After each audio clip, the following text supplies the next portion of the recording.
ዝናብ የያዘ ደመናና ዝናብ ያላዘ ደመና ሁለት ደመና ነው ያለው። ደረቅ ደመናና እርጥብ ደመና የሚባል። ደረቅ ደመናና እርጥብ ደመና ሲገናኝ መብረቅ ይወለዳል። መብረቅ ሲወለድ የንስር መጫወቻው ደረቁንና እርጥቡን ደመና እንዳይገናኝ በመግፋት ነው። ሞገድ የተባለው ምስጢር ነው። ንስር የተባሉ ሊቃውንት አባቶቻችን ናቸው። የሊቃውንት አባቶቻችን ህሊና ፀሐይን ብቻ እያየ ይሄዳል ማለት ምን ማለት ነው? ምእመናን ደጋግ አባቶቻችን ፀሐይ ክርስቶስን ብቻ እያዩ በክርስቶስ ተመስጦ ይኖራሉ ማለት ነው። ክርስቶስን ብቻ በማየት ንስርም ሌሎቹን አራዊትን የሚያሸንፋቸው ማንን በማየት? ፀሐይን በማየት ነው። አሞራ አለ፣ አይን አለው፣ ፀሐይን ግን አያያትም። በፀሐይ ማየትና ፀሐይን ማየት ይለያያል። በፀሐይ ማየት ትልም ይችላል። ፀሐይን ማየት ግን ለንስር ብቻ የተሰጠው ነው። ፀሐይን ትክ ብሎ የሚያይ ንስር ነው። እግዚአብሔርን የሚያይ ንጹህ ህሊና ያለው ክርስቲያን ብቻ ነው። በፀሐይ መመራት ሁሉም ይችላል። በዚህ ዓለም መኖር ሁሉም ይችላል። በእግዚአብሔር መግቦት መኖር ሁሉም ይችላል። እግዚአብሔር ፈጣሪ እንደሆነ ፈጣሪ አንድ ኃይል አለ ብሎ ማወቅ ሁሉም ይችላል። እግዚአብሔርን ትክ ብሎ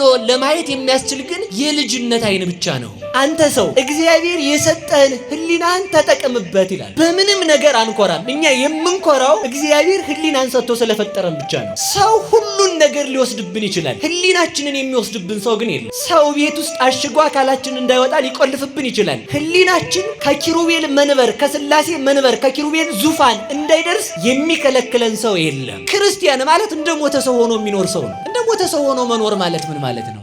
ሰው ሲሰድብህ የተሰደብከው ስድብ አንተን እንዳይነካ አድርገህ አስበው። ሰው ሲመርቅህም ለአንተ ክብር እንደማይጨምርልህ አስብ። ለዚህ እኮ ነው አንድ አባት አህያ አላቸው፣ ኧረ በጣም ይቅር በለኝ የአህያ ያህል ክብር የለኝም አለ። ምክንያቱም አህያ የተጫነችውን በክብር የምታደርስ ናት። እኔ ግን የእግዚአብሔርን ሕግ በልቼ የጨረስኩኝ ከአህያ አንሳለሁ እንጂ። እንጨት አላቸው። እንዴ እንጨት እኮ በገባበት እሳት ውስጥ ነዶ እዚያው የሚቀር ነው። እኔ ለተሰጠችኝ ሃይማኖት እንኳን በሰማዕትነት ያልሞትኩ እንዴት እንጨት ትለኛለህ? አንተ ዝም ብለህ ከብት አላቸው። ከብት እኮ ጌታውን ያወቀ ግርግም ላይ ተገይቶ ትንፋሹን የገበረ ነው። አንተ ድንጋይ አላቸው። ውይ ድንጋይ ቤተ መቅደስ የሚሰራበት። አሁን ሰው የሚሰድባችሁን እኮ ማሳጣት ትችላለህ። በጣም የምንናደደው እኛ ምን ስለሆነ መስሏችሁ ነው? ሰው የሚናገረውን ነገር ነን ብለን ስለምናስብ እኮ። ሰው የፈለገ ነገር ቢል ማድረግ ይችላል አይችልም? አይደለሁም እኮ ነው መልሱ። አሁን እንዲሁ ተመልከቱ፣ የቱን ያህል ብንሰደብ የሚመጥን ስድብ ሊገኝ ይችላል። እኛ የትኛውንም አይገኝ። ቅዱስ ዮሐንስ አፈወርቅ ይላል ከብት ልበልህ አንተ ሰው ይልና፣ አይ ከብትስ ጌታውን ያውቃል። እሺ ውሻ ልበልህ፣ ውሻ የጌታውን ቤት ይጠብቃል። እሺ እንግዲያውስ ምን ልበልህ? እባብ ልበልህ፣ እባብስ ወገኑን አይነድፍም። እሺ ጭልፊት ልበልህ፣ ጭልፊትም ልጆቿን ታሳድጋለች ወገኖቿን አትበላም። እንግዲያውስ ምን ብዬ ልጥራህ አንተን ይልና፣ ተመልከቱ። ሰይጣን ልበልህ ይላል። ተመልከቱ። አይ ሰይጣንም በሰይጣን ላይ አይጨክንም። አንተ ግን በወንድምህ ላይ ስለጨከንክ ከሰይጣንም ብሰሃል። ሰይጣን የገንዘብ ባሪያ አይደለም፣ አንተ ለገንዘብ ባሪያ ሆነሃል። ሰይጣን የሱስ ባሪያ አይደለም፣ አንተ ለሱስ ባሪያ የልማድ እስረኛ ሆነሃል። ምን ልልህ እችላለሁ? እንኳንስ ክርስቲያን መባል ሰው ብዬ ልጠራ ምን ያስጠራሃል? ምን የሚያስጠራ ስም አለህ ይላል። ተመልከቱ። በጉልበት እንደ ካህናት በሀብት እንደ ጣዖታት በሐሰት ያላደረገ ዓለምን ፈጥሮ የሚገዛ የሰራዊት አምላክ ቅዱስ እግዚአብሔር አምላካችን ከባሕርይ አባቱ ከአብ ከባሕርይ ሕይወቱ ከወልድ ከባሕርይ ሕይወቱ ከመንፈስ ቅዱስ ጋር ስሙ ለዘላለም የተመሰገነ ይሁን። እግዚአብሔርን የወለደችልን የሕይወታችን መሶብ ከሞት ወደ ሕይወት ከርኩሰት ወደ ቅድስና ከጨለማ ወደ ብርሃን ከሲኦል ወደ ገነት ከአሳር ወደ ክብር የወጣንባት ሥላሴን ያየንባት ዓይናችን ንጽሕተ ንጹሐን ቅድስተ ቅዱሳን ድንግል ማርያም ለስም አጠራሯ ክብርና ምስጋና ይድረሰው። ጻድቃን ሰማዕታት ደናግል መነኮሳት እንደየክብርና እንደየሞገሳቸው ክብርና ምስጋና ይድረሳቸው። እኔም እንደመጣው ወደዚሁ ወጥቼ አባቶችን ስም አልጠየቅኩም። ይቅርታ እንደምታደርጉልኝ ተስፋ አደርጋለሁ። በያው እግዚአብሔር ስም ይቅርታ እየጠየቅኩላችሁንም አባቶችን ሊቃውንት አባቶቼ፣ መምህራን ወንጌል፣ አበው ካህናት፣ ዲያቆናት፣ የቅድስት ቤተ ክርስቲያን ልጆች፣ ምእመናን ሁላችሁም አንድ አምላክ በሚሆን በአብ በወልድ በመንፈስ ቅዱስ ስም እንደምን ዋላችሁ? አቤት እንደምን ዋላችሁ? እንደምን አመሻችሁ? እስከዚህ ሰዓት ድረስ ያደረሰን የሰራዊት አምላክ ቅዱስ እግዚአብሔር አምላካችን ለስም አጠራሩ ክብርና ምስጋና ይድረሰው። እግዚአብሔር እንደፈቀደና እግዚአብሔር እንደወደደ ለተወሰነ ደቂቃ የምንነጋገርበት የትምህርታችን ርዕስ የሚሆነው ወተውባ ለይእቲ ብእሲት ክልኤ ክንፍ ከመ ዘዐቢይ ንስር፣ ለሴቲቱም እንደ ታላቁ ንስር ሁለት ክንፍ ተሰጣት በሚል ቃል ለተወሰነ ደቂቃ እንነጋገራለን። ለሴቲቱ በሉ እስኪ አቤት ሁለት ክንፍ ተሰጣት። ቃሉን ሁላችሁም ታውቁታላችሁ። የት ላይ እንዳለ ሁሉ ራዕየ ዮሐንስ ምዕራፍ 12 ቁጥር 14 ላይ የምናገኘው ኃይለ ቃል ነው። እግዚአብሔር እንደወደደና እግዚአብሔር እንደፈቀደ መጠን ብቻ ክንፍ ምንድነው፣ ሴቲቱ ማናት የሚለውን ብቻ አይተን እንጠቀልላለን ማለት ነው። ይህንን የጻፈልን ራእዩን የጻፈልን ለመጀመሪያ ጊዜ ቅዱስ ዮሐንስ ወልደ ነጎድጓድ አይቶ ጽፎታል።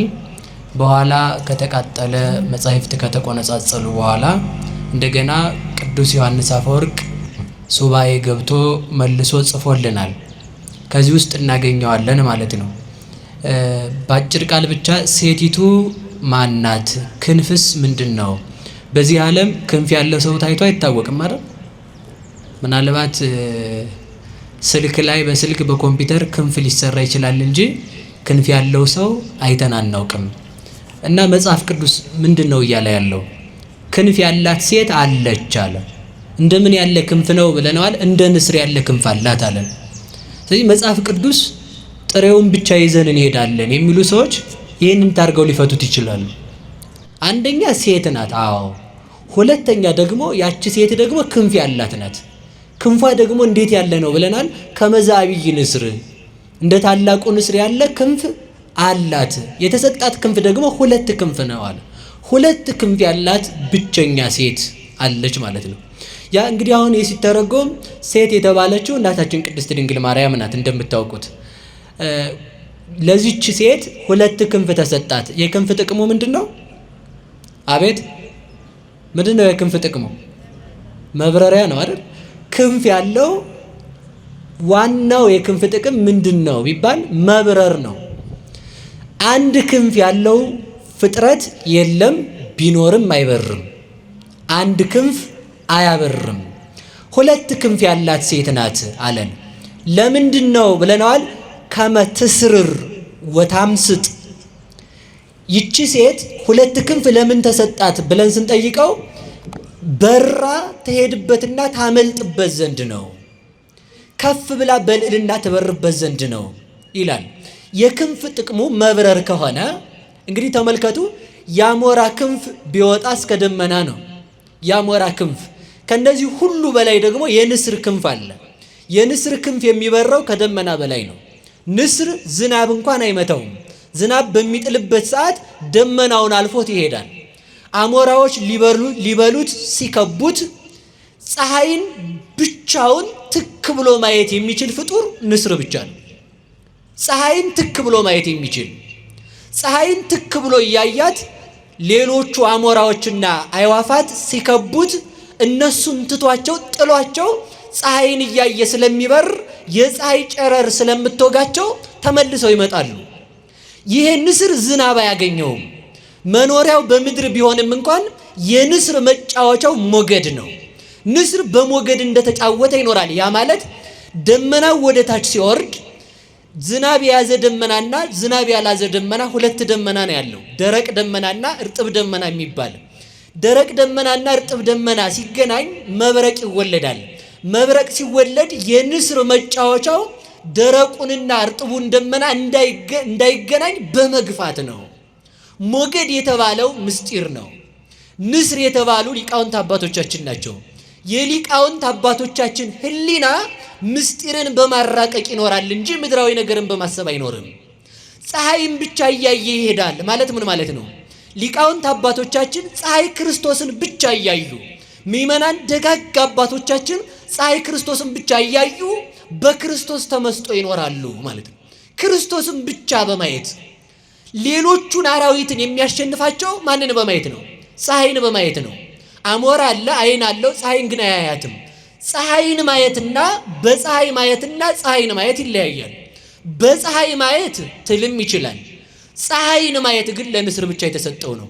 ፀሐይን ትክ ብሎ የሚያይ ንስር ነው። እግዚአብሔርን የሚያይ ንጹሕ ሕሊና ያለው ክርስቲያን ብቻ ነው። በፀሐይ መመራት ሁሉም ይችላል። በዚህ ዓለም መኖር ሁሉም ይችላል። በእግዚአብሔር መግቦት መኖር ሁሉም ይችላል። እግዚአብሔር ፈጣሪ እንደሆነ ፈጣሪ አንድ ኃይል አለ ብሎ ማወቅ ሁሉም ይችላል። እግዚአብሔርን ትክ ብሎ ለማየት የሚያስችል ግን የልጅነት አይን ብቻ ነው። ያንን የሰጠን መድኃኔዓለም የተመሰገነ ይሁን። ስለዚህ ተመልከቱ እንደ ታላቁ ንስር ያለ የንስር ክንፍ እስከ ደመና አይደለም፣ የንስር ክንፍ ከደመና በላይ እንደሆነ ሁሉ ተመልከቱ አንድ ንስር የተባለው ሕያው እግዚአብሔር አምላካችን ነው። ሰረረ ንዑስ ኦፍ ወአብዳን እንዘይነብሩ ታሕተ ጽላሎቱ እንዳለ ሊቁ በሃይማኖተ አበው አንድ ወፍ ነበረ አለ። ተነስቶ ከዛፉ ላይ አረፈ። ከዛፉ ላይ ተነስቶ ደግሞ ሰነፎች ጥላው ስር እንደተቀመጡ በረረ ይላል። ያ ማለት ምን ማለት ነው? ንዑስ ኦፍ የተባለ ጌታ ነው። ዛፍ የተባለ መስቀል ነው። ዛፍ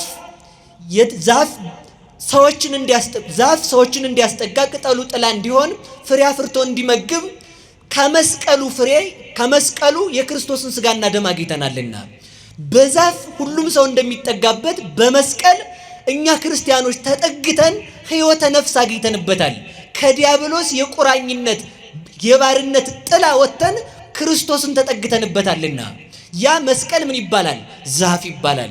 ሰነፎች በጥላው ስር ተቀምጠው ማለት አይሁድ ክርስቶስን እናጠፋዋለን ብለው በሰቀሉበት መስቀል ስር ተቀምጠው ሳለ መስቀሉ የድህነት ባለቤት በሆነው በክርስቶስ መድኃኒት ሆኖ ክርስቶስ መስቀሉ ላይ ከተሰቀለ በኋላ ወደ መቃብር ወርዶ ተመልሶ አረገ ማለት ነው።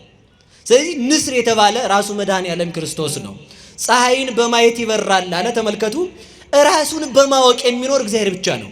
እግዚአብሔርን የሚያውቅ ማን ብቻ ነው? በሉ ንገሩኝ እንጂ እግዚአብሔር ነው። ስለዚህ እንደ ንስር ክንፍ ያለ ተሰጣት ይላል።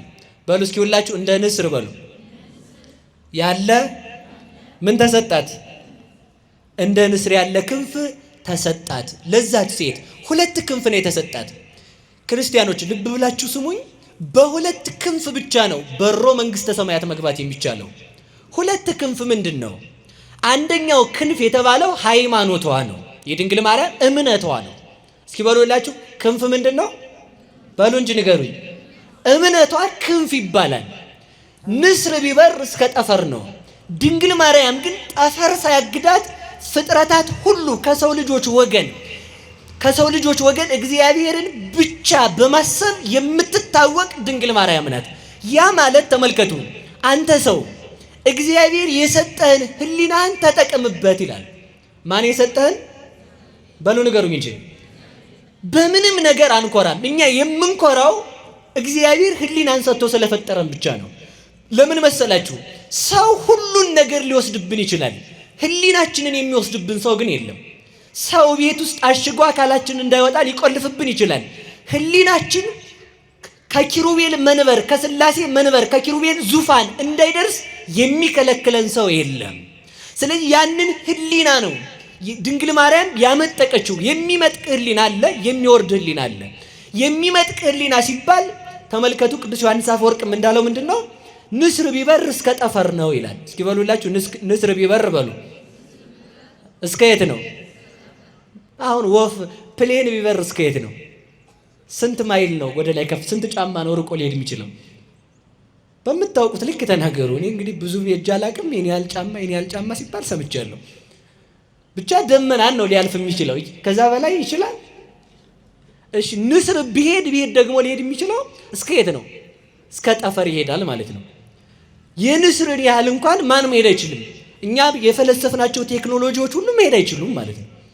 ከዛ በላይ ግን አስታውሱ ንስር ቢበር እስከ ጠፈር ከሆነ ተመልከቱ አንሰ አሐውር ሀባሃሎ ወልደ እጓለ እመሕያው ይነብር በየማነ አብ። እኔ የምሄደው በአብ ቀኝ እስከ ተቀመጠው እስከ ማን ነው አለ? እስከ ወልድ ድረስ እሄዳለሁ። ንስር ቢበር እስከ ጠፈር ከሆነ ቅዱስ ዮሐንስ ወንጌላዊ የበረረው እስከ የት ነው ካላችሁን? እስከ ስላሴ ልብ ነው ብዬ መልስላችኋለሁ። እስኪ በሉላችሁ እስከ ስላሴ በሉ፣ ልብ በሉ እንጂ። ገብርኤል ቢበር እስከ ዙፋኑ ድረስ ነው። ንስር ቢበር እስከ ጠፈር ድረስ ነው። መልአክ ቢበር እስከ ኪሩቤል ሱራፌል ቢበሩ እስከ ዙፋኑ ድረስ እስከ ጥጓ ነው ማለት ነው። እስከ ዙፋኑ ጥግ ድረስ ነው። ቅዱስ ዮሐንስ ወንጌላዊ ግን የበረረው እስከ የት ነው ካላችሁኝ? እስከ ኪሩቤል ዙፋን ነው። ያ ብቻ አይደለም። ዙፋን ከሆነ ከላይ መቀመጥ ነው። የአብን ልብነት የወልድን ቃልነት ገብቶ ያወቀው ስለዚህ እስከ የት ነው ማለት ነው? እስከ ልበ ሥላሴ ይበራል ማለት ነው። ይሄ ምን ይባላል? ክንፍ። እስኪ በሉ ክንፍ በሉ።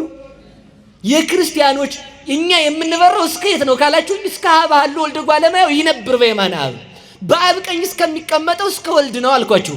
ወልድ ደግሞ የማን ቃል ነው ብላችሁ ስትጠይቁኝ ቅዱስ ዮሐንስ ማን ይመልሳል? ቀዳሚሁ ቃል ውእቱ፣ ያ ቃል በመጀመሪያ ነበረ፣ ያም ቃል እግዚአብሔር ነበረ አለ። የቃል ሀገሩ የት ነው? የቃል ሀገሩ የት ነው? የእናንተ የቃላችሁ ሀገሩ በሉ እንጂ ንገሩኝ። ውስጣችን የቃላችሁ ሀገሩ የት ነው? የቃል ሀገር ልብ ነው። የቃል ሀገሩ ማለት ነው። እስኪ በሉ ልብ በሉ። ስለዚህ ቃል ብሎ ሲናገር እስከማን ልብ ድረስ በረረ ማለት ነው? እስከ ሥላሴ ልብ። አብን በልብነት ከዊን፣ ወልድን በቃልነት ከዊን፣ መንፈስ ቅዱስን በሕይወትነት ከዊን ገለጠልን ማለት ነው። ይህንን ክንፍ ያገኘው ከየት ነው ካላችሁኝ ከድንግል ማርያም ነው ያገኘው። ለዚህ ክንፍ የበቃበት ምንድን ነው ካላችሁኝ አንደኛ ሃይማኖቱ ነው፣ ሁለተኛ ድንግልናው ለዚህ ክብር አብቅቶታል። ከቃሉ ጋር ናችሁ?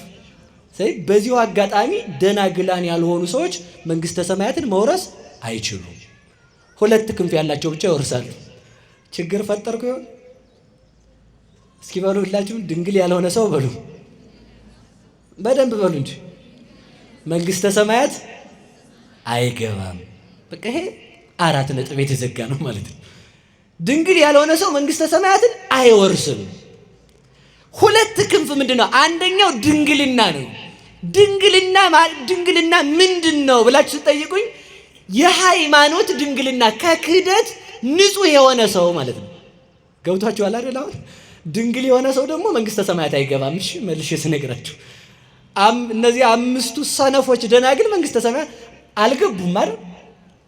ድንግልና ብቻውን አያድንም ማለት። እንግዲህ ድንግልና ምንድን ነው ካላችሁን ከክህደት ደናግላን የሆኑ ብቻ ናቸው መንግስተ ሰማያት የሚገቡት። በክርስቶስ ያመኑ የህሊናቸው ድንግልና በመናፍቃን ትምህርት በዚህ ዓለም ፍልስፍና ተወስዶ እግዚአብሔርን ያልካዱ ሰዎች ለመንግስተ ሰማያት ይበቃሉ። አንድ ክንፍ ድንግልና ነው። ሁለተኛ ክንፍ ሃይማኖት ነው። እስኪ በሉ ሃይማኖት በሉ። ክንፍ ነው።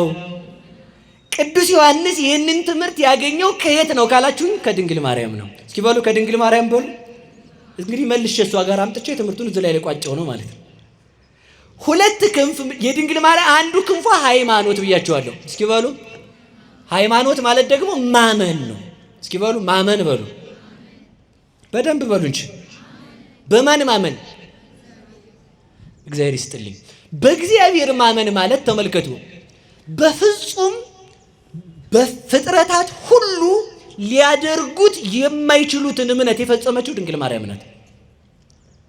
ማን ሁሉ አልኳችሁ? በዓለም ላይ ማንም ሰው ቢሆን ፍጥረታት እንኳን ሊቀበሉት ሊያስቡት የማይችሉትን ማለት ነው።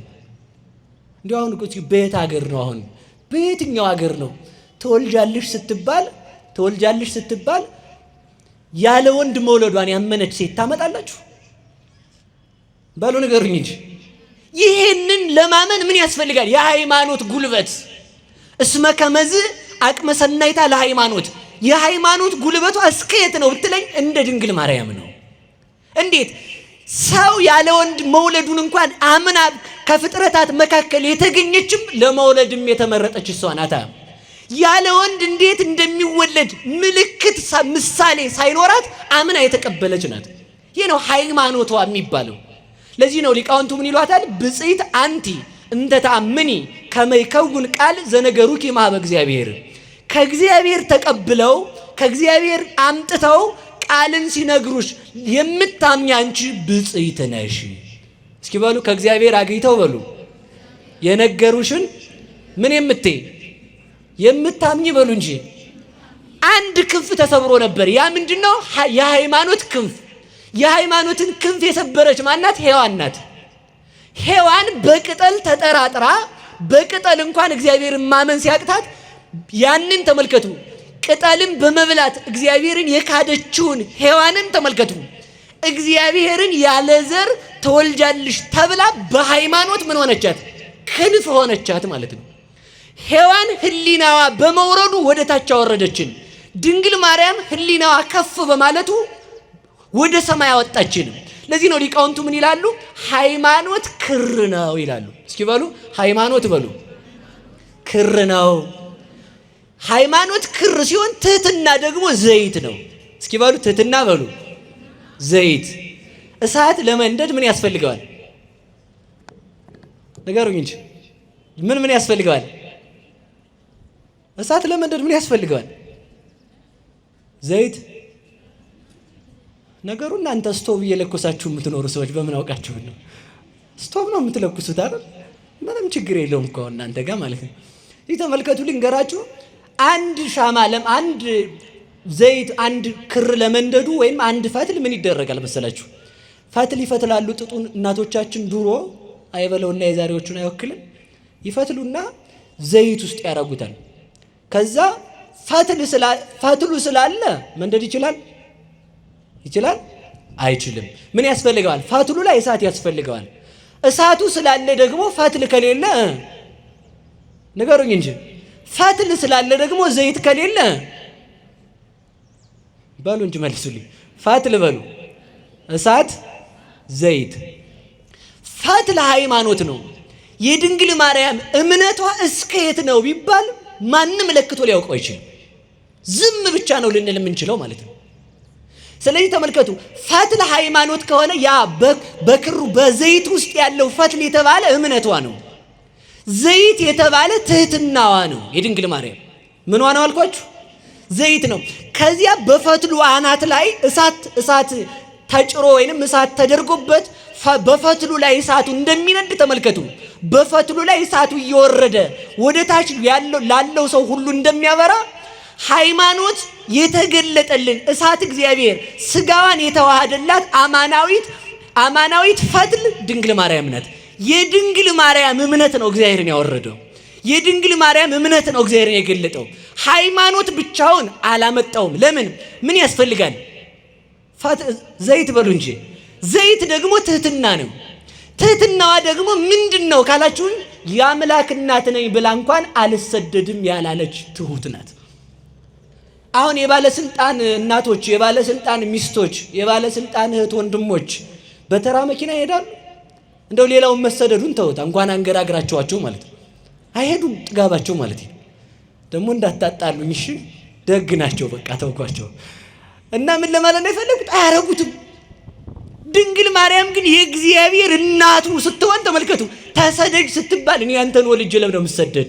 በፍጹም አልወጣትም። እግዚአብሔርን ትንቢተ ኢሳይያስን እንኳን ስታነብ ድንግል ትጸንሳለች ወንድ ልጅ ትወልዳለች የሚለውን ስታነብ እንኳን አረ ይች ድንግል ወልዳ ልጇን አዝዬላት ጭራሮ ለቅሜላት ውሃ ቀድቼላት ልብስ አጥቤላት አቀበት ቁልቁለቱን አዝያ አውጥቻ ወርጄላት አለች እንጂ እኔ ብሆን የሚል የለባትም። ይሄ ትህትናዋ ነው እግዚአብሔር እሷን እንዲመርጣት ያደረጋት። ያ ደግሞ ለምን መረጣት ከተባለ ደግሞ እንድትመረጥ ሆና የተገኘች በክንፍ ስለበረረች መሬት ተቀምጣ ጽርሐ አርያም የሚደርስ ህሊና ስላላት። እዚህ ዓለም ተመልከቱ፣ ሔዋን በገነት ሆና ወደ ሲኦል ስታወርደን ድንግል ማርያም በዚህ ዓለም ሆና ወደ ገነት ለመውጣት በቃን ማለት ነው። ለምን በሷ ላይ መጣ ካላችሁኝ፣ ከቃሉ ጋር ናችሁ።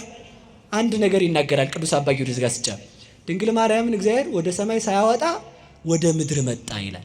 ለምን ቢባል ተመልከቱ፣ ፈትሉ ከሱ ጋር ደርሷልና። በድንግል ማርያም ፈትልነት የመጣው ክርስቶስ ነው ለኛ ሊያበራልን የበቃል። ስለዚህ እሷን እያየ በሷ በብሪት እናቱ እምነት የሁላችን የክህደት እምነት ተቆረጠልን። የሷን ክንፍ እንዲሰጠን መድኃኔዓለም የተመሰገነ ይሁን። የሷን ያህል ባናምንም በሷ እምነት ይመረናል። የኛን ክህደት ሲያየው የእናቱን እምነት አይቶ ይመረናል። ለዚህ ነው ቅድም እንዳልኳችሁ ምንድን ያልኳችሁ ደናግላን ያልሆኑ ሰዎች መንግስተ ሰማያት አይገቡም ማለት ከሃዲ መንግስተ ሰማያት አይገባም። የህሊና ድንግልና አለ፣ የማየት ድንግልና አለ፣ የመስማት ድንግልና አለ፣ የማሽተት አለ። ብቻ ወደ 8 አይነት ድንግልና አለ። እሱን አልዘረዝርም አሁን ማለት ብቻ የስጋ ድንግልና ግን አይደለም። ይሄን እንድታውቁት ፈልጋለሁ። የምን ድንግልና ነው? በሃይማኖት ተጠብቀው የኖሩ ሰዎች ቢያንስ ምክንያት ድህን እመቤታችን አለቻቸው፣ ለመዳን ምክንያት አለቻቸው። ምክንያቱም የድንግል ማርያም የእምነቷ ኃይል በፍጥረታት አይመዘንምና እሷን የሰጠን እግዚአብሔር የተመሰገነ ይሁን። ስለዚህ ሁለተኛው ክንፍ የተባለው ደግሞ ምንድነው ካላችሁኝ ትህትናዋ ነው። እስኪ በሉ ክንፍ ምንድነው? ንገሩኝ እንጂ። ትህትና ክንፍ ተብሎ ይጠራል። የድንግል ማርያምን ትህትና በአንድ ቃል ብቻ ልንገራችሁ። ሰዎችን ሲያሙ ሰዎች ይናደዳሉ አይናደዱም? ንገሩኝ እንጂ። እሺ እናንተን አሁን ብናማችሁ ትናደዳላችሁ አትናደዱም? እኔም ጭምር እንናደዳለን አንናደድም? ግን እኮ ይኸውላችሁ ሰው ምን ይላል መሰላችሁ? እኔ በፍጹም ያ ሳይሆን የሚያናድደኝ መታማቴ ሳይሆን እንደው በዚህ ነገር መጠርጠሬ ነው ይላል መልሶ ማለት ነው። እንዲያ እኮ አይደለም፣ ይሄም ትዕቢት ነው መልሶ ማለት ነው። በዚህ ነገር መጠርጠሬ በሌላ ተመልከቱ። ሰው ራሱን ሌባ ነኝ ሲል ራሱን የሆነ ነገር ፈልጎ ነው። በፍጹም እንዳንተ አይነት በከተማው የለም እንዲባል ፈልጎ ነው ማለት ነው። ድንግል ሰው በሰራው ስራ እንኳን ተመልከቱ። ቅዱስ ዮሐንስ አፈወርቅ እንደሚለው አንተ ሰርቀህ ሌባ ነኝ በማለትህ ጻድቅ የምትሆን ከሆነ ጻድቁ ኃጢአት ሳይኖርበት ኃጢአተኛ ነኝ ሲል የሚያገኘው ክብር ምን ያህል እንደሆነ ታውቃለህ ይላል። ሰው ሰርቆ እውነቱን እኮ ነው። ሰርቀህ ሌባ ነኝ ስትል ትክክል ነህ፣ ግን ኃጢአትህን በማመንህ ምን ታገኛለህ አለ። በሉ ንገሩኝ፣ ክብር በሉ እንጂ። ስንሰደብ የሚያስጠላን ሰው ሲንቀን የሚከፋን ምን ስለሆነ ነው ማለት ነው? ስላልገባን ነው ማለት ነው። ክርስቲያን ማለት እንደ ሞተ ሰው ሆኖ የሚኖር ሰው ነው። እስኪ በሉላችሁ ክርስቲያን ማለት በሉ እንደ ሞተ ሰው ሆኖ የሚኖር። እንደ ሞተ ሰው ሆኖ መኖር ማለት ምን ማለት ነው? አንድ ብቻችን ልንገራችሁ። አንድ አባት አሉና ሊመነኩስ መጣ። አንድ ተማሪና ሊመነኩስ መጥቶ አባ እንደምን ዋሉ? እግዚአብሔር ይመስገን፣ ልመነኩስ ነው የመጣሁት። እሺ ሂድና ሙታንን ስትሰድባቸው ውለህና አሉት። የሞቱትን ሰዎች መቃብር ያሉትን እየሰማችሁ ነው? ማንን ትሄዳላችሁ? ጭንቅ እኮ ነው በእውነቱ ማለት ነው። ሰውን ማስተማር ራሱ በጣም ጭንቅ ነው። ምክንያቱም እኛ ገና አልገባም። መታዘዝ ተመልከቱ፣ መታዘዝ በጣም ትልቅ ጉልበት አለው።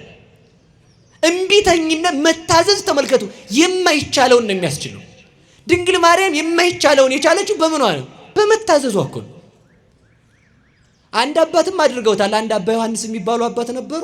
ጻድቅ ናቸውና አርፈዋል። እሺ በዚህ ዘመን ያለ ሰው አላልኩም አደራችሁን። እና እሳቸው አንዱን ተማሪያቸውን ሂድና አንበሳውን አባ ዮሐንስ ይጠራል ብለ ይዘውና አሉት።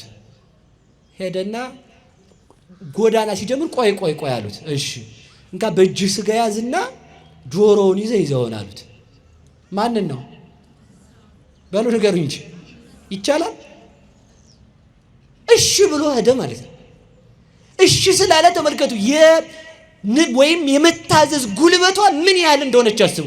እሺ ብሎ ሄዶ ስጋውን እያሳየ ተመልከቱ። ሊጎረስ እኮ ነው። አሁን ትሄዳላችሁ፣ ውሻ ራሱ ታመጣላችሁ እናንተ። እንኳን ውሻ ድመት አታመጡ እንዴ! ቀልድ ነው እንዴ? ግራ ትዋጭራለች ማለት ነው። ሄዶ ስጋውን እያሳየ አባ ዮሐንስ ና ብለዋል ብሎ ጆሮውን ይዞት መጣ ማለት ነው። የምን ጉልበት ነው ካልከ የመታዘዝ ጉልበት። ሰው ሲታዘዝ ኃይልን ያገኛል።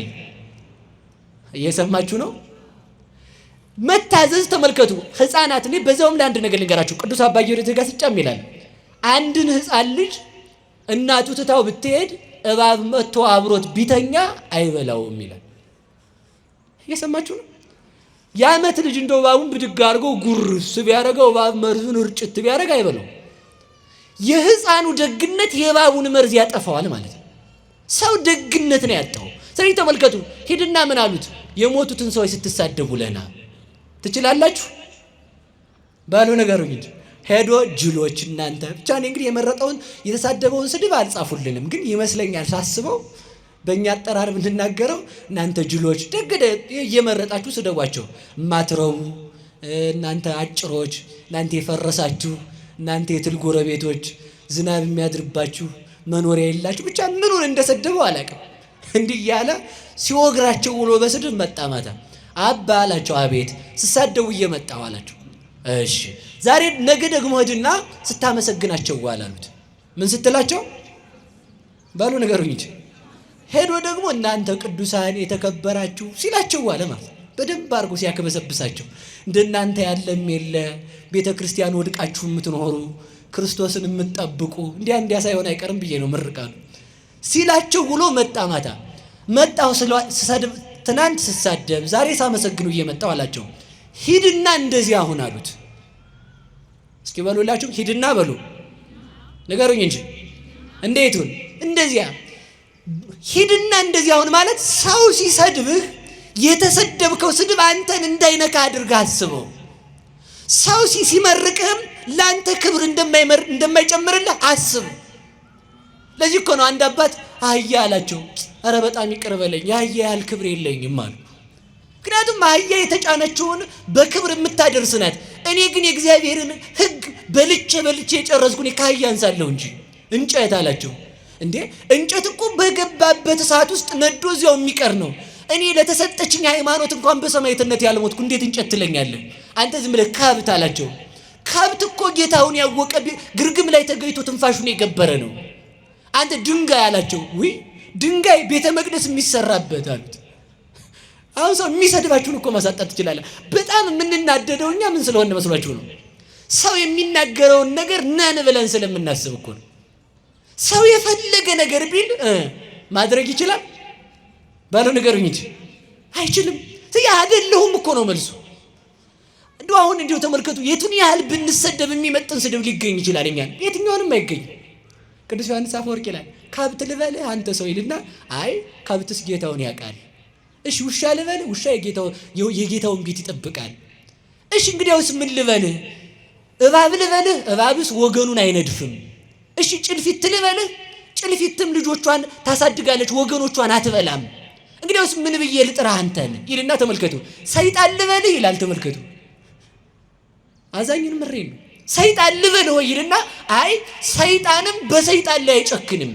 አንተ ግን በወንድምህ ላይ ስለጨከንክ ከሰይጣንም ብሰሃል። ሰይጣን የገንዘብ ባሪያ አይደለም፣ አንተ ለገንዘብ ባሪያ ሆነሃል። ሰይጣን የሱስ ባሪያ አይደለም፣ አንተ ለሱስ ባሪያ የልማድ እስረኛ ሆነሃል። ምን ልልህ እችላለሁ? እንኳንስ ክርስቲያን መባል ሰው ብዬ ልጠራ ምን ያስጠራሃል? ምን የሚያስጠራ ስም አለ ይላል ተመልከቱ። እኛ የሚመጥነን ስድብ የለም እንጂ ስለዚህ ምንድነው ለማለት የፈለኩት ሰው ቢሰድበንም እንዳይረብሸን መሆን አለብን። እስኪ በሉ ሰው ቢሰድበንም በሉ እኛን የሚገልጽ ስድብ አለ? በፍጹም የለም እኮ ተመልከቱ። ለዚህ ነው ጌታ እንኳን ምን አለ መሰላችሁ በምን አስተማሰላ ለዛቲ ትውልድ ይችን ትውልድ በምን ልመስላት አለ። ሀለይነ ለክሙ ወይ ዘፈንክሙ ዘፈንላችሁ ሙሾ አላወጣችሁም። አስቆቀውነ ለክሙ ወይ በከይክሙ ይቅርታ ዘፈንላችሁ ሙሾ አላወጣችሁም፣ አልጨፈራችሁም። አለቀስንላችሁ ሙሾ አላወጣችሁም። ይሄ ዘፈን ይፈቀዳል አይደለም ያልኩት አደራችሁ። እኔ ማለት የፈለኩት ሌላ ነው። ዘፈን የተባለ ልቅሶ የተባለ የዮሐንስ ስብከት ነው። ዮሐንስ እየበላ ቢመጣ አሃ ይሄማ ይቅርታ ሳይበላ ቢመጣ ይሄማ ጋኔን አድሮበታል አላችሁ። እኔ ደግሞ ዮሐንስ ሳይበላ መምጣቱ በቤቱናው እንዲሳቡ ነው። ክርስቶስ ደግሞ ሲመጣ እየበላ እየጠጣ የታመሙትን በሽተኞችን ዘማውያንን ኃጢአተኞችን እየጠየቀ አብሯቸው እየዋለ ሊያድናቸው ቢቀመጥ ደግሞ ምን አሉት መሰላችሁ? ይሄ ደግሞ አርከ መጸባህ ነው ኃጥአን የኃጥአን ወዳጅ የኃጢአተኞች የዘማውያን ወዳጅ ነው አሉት ሎቱ ስብሐት። ስለዚህ ምን አላችሁ? ምን ባደርግላችሁ ነው የሚገባችሁ? ዮሐንስ ቢመጣ ጋኔን አለበት አላችሁ፣ እኔ ብመጣ ደግሞ የኃጢአተኛ ወዳጅ አላችሁኝ። በምን ልመስላችሁ እችላለሁ አላቸው። ስለዚህ ተመልከቱ ምሳሌ ያጣለት ነው። እኛ ምሳሌ ታጣልን። ስለዚህ ምንድነው ለማለት የፈለኩት እንደ ሙታን ሆነን መኖር። እስኪ በሉ ላይ እንደ ሙታን ሆነን በሉ መኖር። ከዚህ በኋላ ማለት ነው ሰው ሲሰድበን ላለመረበሽ መዘጋጀት አለብን። አይደለሁም አበቃ ከነገረኝም ትክክል ነው የሚሆነው። አዎ ልክ ነህ። ሰምታችኋል? እስኪ በሉ አዎ ልክ ነህ በሉ። ነገረኛ በሉ እንጂ የሚያናድዳችሁን ስድብ እስኪ አምጡት። ትልቁን ነገረኛ። አዎ ልክ ነህ። ልክ አይደለም?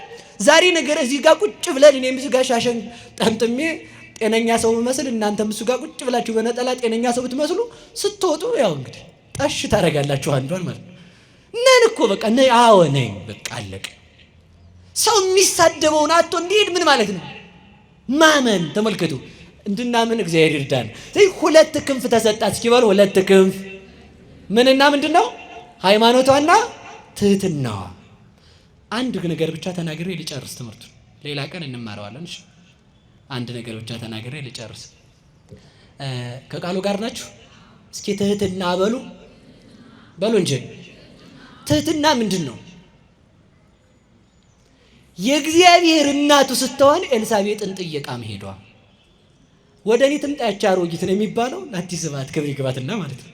እስኪ ልጠይቃት እንደሄድና ነው የሚባለው። ወደ ኤልሳቤጥ እንኳን ስትሄድ በትህትና ነው የሄደችው።